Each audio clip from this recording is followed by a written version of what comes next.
tayong health tips sa araw na to. Apektado ang karamihan ng kababaihan at dahil apektado ang mga kababaihan, lalong lagot ang mga kalalakihan. So deadly itong sakit natin. Ang topic natin, bakit umiinit ang ulo pag malapit na ang regla ng mga babae? Ang tawag natin dyan ay PMS, Doc Lisa. Premenstrual Syndrome. Okay? Mga babae lang nagkakaroon ng PMS, yung mga lalaki, ibang tawag dito sa atin. Inang kasabihan dyan, nako, init na naman ang ulo ni nanay, ang ingay-ingay niya kasi magre-regla. Maaaring may katunayan kasi merong mga kadahilanan bakit umiinit ang ulo. Okay. Ang premenstrual syndrome, hindi naman lahat ng kababaihan na nagkakaroon nito. Pero pag nire-regla sila, ganito po yan nag-umpisa. Pag 28 days ang regla nyo, kadalasan mararamdaman to mga 1 week before or 2 weeks before. Ng regla. Ng regla. So, kung ibig sabihin, parating na yung regla in 1 week o baka in 10 days, doon na painit yung ulo. Ang explanation ay dahil sa pagbaba ng estrogen. Kasi yung mga babae, syempre, pagdating ng day 14, kakapaling sa matres kasi parang nagre-ready kung magbubuntis o hindi. Tapos kung di naman magbubuntis, biglang matatanggal at magre-regla, lalabas bilang dugo at mga tissues. So yung estrogen, pagkatatapos lang ng regla, tumataas at sa kalagitnaan, babagsak yung estrogen. Pag bumagsak yung estrogen, medyo connected sa paggawa ng serotonin, yung pampasaya ng mga babae. So pag bumaba bigla, pagpalagay natin, lampas na day 14, day 21 na, malapit na sa 28, dyan naiinit ang ulo. So pag mababang estrogen, mababa din yung happy hormones na serotonin. Okay, yan yung hinihinalang explanation. So ano po sintomas ng PMS, Premenstrual Syndrome? Okay, ito yung kadalasang sintomas. Tingnan natin kung meron kayo, mag-comment kayo. So number 1 is irritable. Okay, irritable, ganoon mo lang, irritable na. Anger, galit siya. Depress, nadi-depress ka ba, Doc Lisa? Balungkot. Iyak ng iyak. Sobrang sensitive. Pag malapit na regla, konting biro mo lang, tumataba ka ngayon, mukhang chubby ka ngayon, so away na yan mamaya. Feeling nervous, ninenervyos, at parang kinakabahan ng walang kabagay-bagay pag malapit na yung regla. Alternating sadness and rage. Palit-palit. Una, galit, tapos lungkot, tapos galit, tapos lungkot. Di mo maintindihan, di ba? Di mo maintindihan. Sabi nga ng isang balita, yung misis daw niya, bawat buwan, gusto siya patayin. The wife is capable of murder every month. Yun ang sabi nung lalaki na papatayin daw siya pag malapit na yung regla, magtatago na siya every month. So anyway, baka sobra naman yung ganon, di ba? Pero yung PMS, ito lang yung mga sintomas na irritable, anger, depression, kakaiba yung nararamdaman pag malapit na yung regla, 1 to 2 weeks before. Pero oras na magregla na, after day 1, day 2, gaganda na ulit yung pakiramdam. So magiging mabait ulit at mas charming ulit. Doc Lisa. Ito si Doc Lisa wala eh. So kaya nga magpapasensya tayo dun sa mga babaeng maiinit ang ulo. Okay, pero sa mga lalaki wala tayong excuse eh. Oo, constant. So, para ma-diagnose sa PMS, kailangan cycle. Ibig sabihin, mainit ang ulo pag malapit yung regla. Tapos pag may regla na, lumalamig ang ulo. Pag yung kakilala nyo, buong taon mainit ang ulo o talaga buong taon malungkot, hindi po PMS yun. Walang connection yun. Talagang mainit ang ulo niya. Talagang masungit siya, di ba? Walang connection. Huwag natin sisihin to pag-aaral. Merong tinatawag po na severe PMS. Yung sobrang lala na premenstrual syndrome, kakaiba to. Ang tawag dito, nakikita to Doc Lisa sa 5% ng kababaihan. Severe o malalang PMS. Ang tawag dito ay PMDD. Ito delikado tong PMDD, deadly to. Ito yung PMDD na pumapatay ng tao. Premenstrual dysphoric disorder. Ano naman ito? Ito yung sobrang grabe ang sintomas na kailangan ng gamutan. So para ma-diagnose, kailangan meron kayong 5 sa 12 sintomas.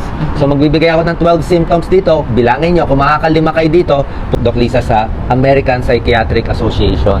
Kasama to sa classification ng mental disorder. So parang depressed to. Yung mga tao nagkaka-PMDD, Doc Lisa, minsan may history na sila ng depression. Sabihin, na-depress na dati. Nagkasakit na dati. Oo. Or yung postpartum depression, nabuntis, nung nanganak sila, doon sila na-depress eh. Minsan nangyayari yan eh, pag panganak, nadi-depress yung nanay. So, number 1, 5 out of 12 kailangan. Number 1 is, sobrang lungkot at sobrang depressed, na minsan parang suicidal. Pangalawa, talagang matagal na irritable at galit at sinisigawan yung mga mahal sa buhay. Palayan natin, kahit anak mo, sisigawan mo na pag malapit na yung regla yun. So yun, sobrang galit, pati kapamilya mo, asawa mo, talagang sisigawan mo na. Yun kasi yung lagi mong nakikita at kausap. Okay, number 3, feeling of tension and anxiety. Parang nervous ka talaga, balisa ka talaga. Number 4 symptom, panic attack.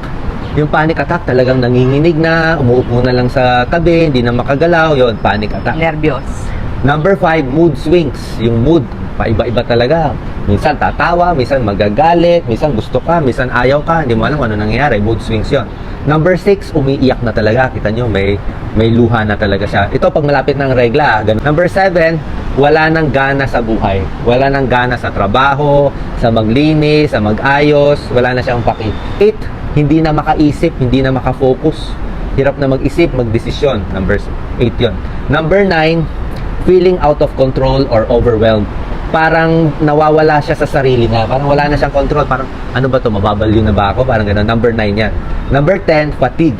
Pati katawan niya, pagod na siya. Pagod siya. Number 11, low energy. Walang lakas magtrabaho. And number 12, kain ng kain. Food cravings, binge eating, kain ng kain. Ang delikado lang naman itong severe PMS eh.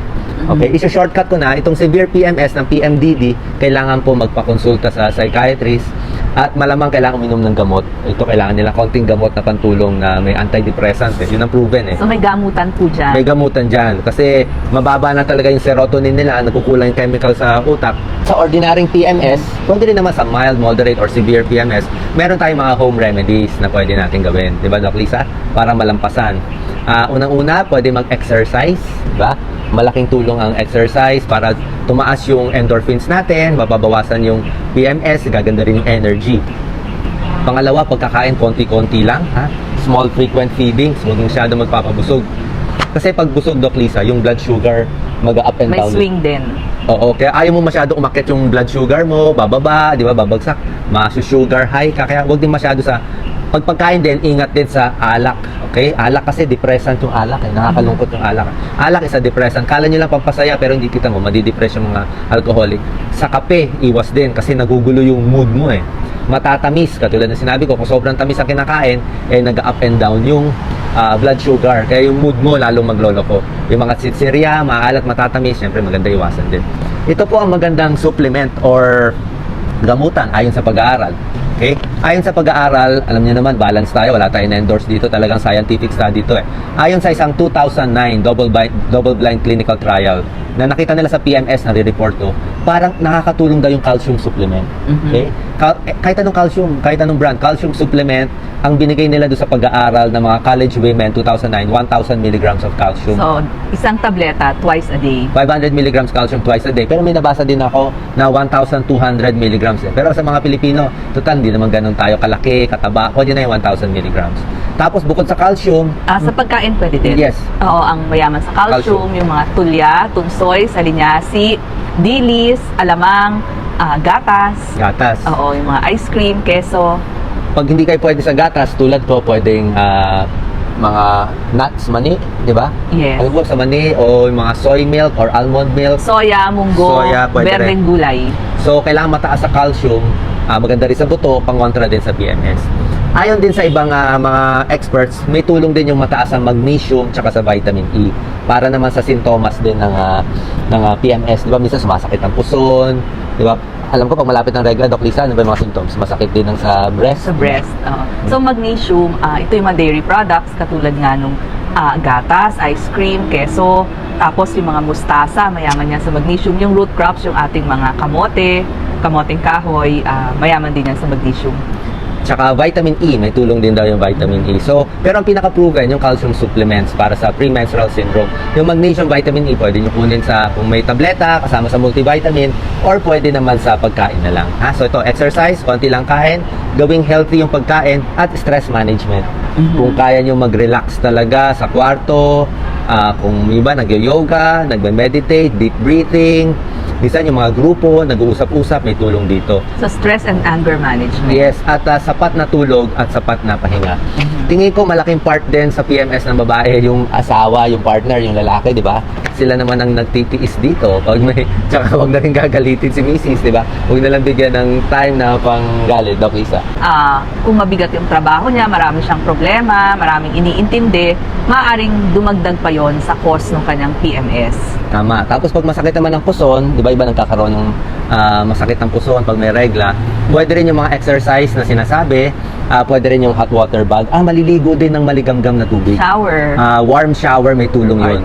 buhos ng maligamgam. Yes, may tulong din yun kung masakit ang puson, masakit ang katawan, at yung mga sintomas ng PMS na iiwasan natin. So, So sa ating mga kababaihan, meron naman tayong magagawa sa init ng ulo. So wag din masyadong ibaling sa iba at humanap tayo ng mga paraan para mabawasan yung mga gawain at problema para hindi makadagdag dun sa ating init ng ulo. yeah, God bless po. Thank you po. Paki-share para makatulong sa ating mga kababaihan.